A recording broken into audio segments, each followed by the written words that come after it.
Capital One says 100 million Americans had their personal information exposed in a massive data breach. Yeah, think about that. That's 1 in 3 Americans. And tonight, Paige Thompson, a former software engineer from Seattle, is in federal custody for that hack.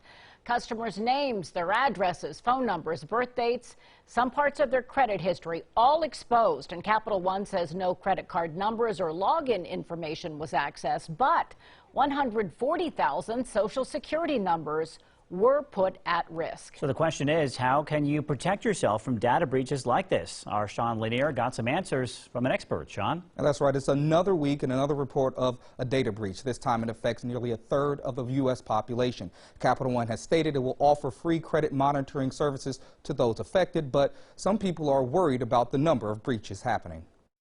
Immediately, I was very, very concerned as a Capital One customer, of course.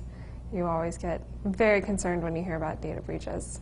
This latest breach will have most people checking what's in their wallet. Capital One says a hacker had access to the personal information of more than 100 million people applying for credit with their company. The hacker got information including credit scores, balances, plus Social Security numbers of nearly 150,000 customers. The FBI arrested a Seattle area woman, Paige A. Thompson, on a charge of computer fraud and abuse. On a scale of 1 to 10, how annoyed are you with seeing more data breaches and more hacks? Oh, definitely an 8, because it's tough. It's things that are out of your control. You can only control so much. So now your information is out on the internet, and as we all know, once it's out on the internet, you can't get it back. So as a consumer, what do I do? Mike Moran is the president of Affiliated, a company that deals with cybersecurity and IT support.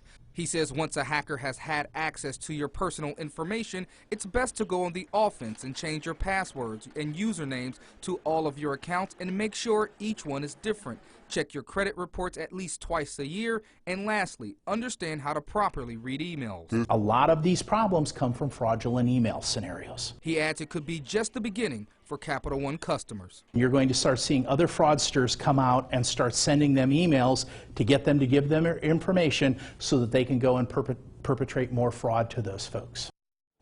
And we did reach out to Capital One, no response at this time. Now, Capital One did say that they believe that the information was not used for fraud. Mike Moran urges Capital One customers to be on the lookout for fake emails claiming to be coming from Capital One offering free credit monitoring services. He said it could be an attempt to get other information from you. Looking for you, Sean Lanier, NBC4.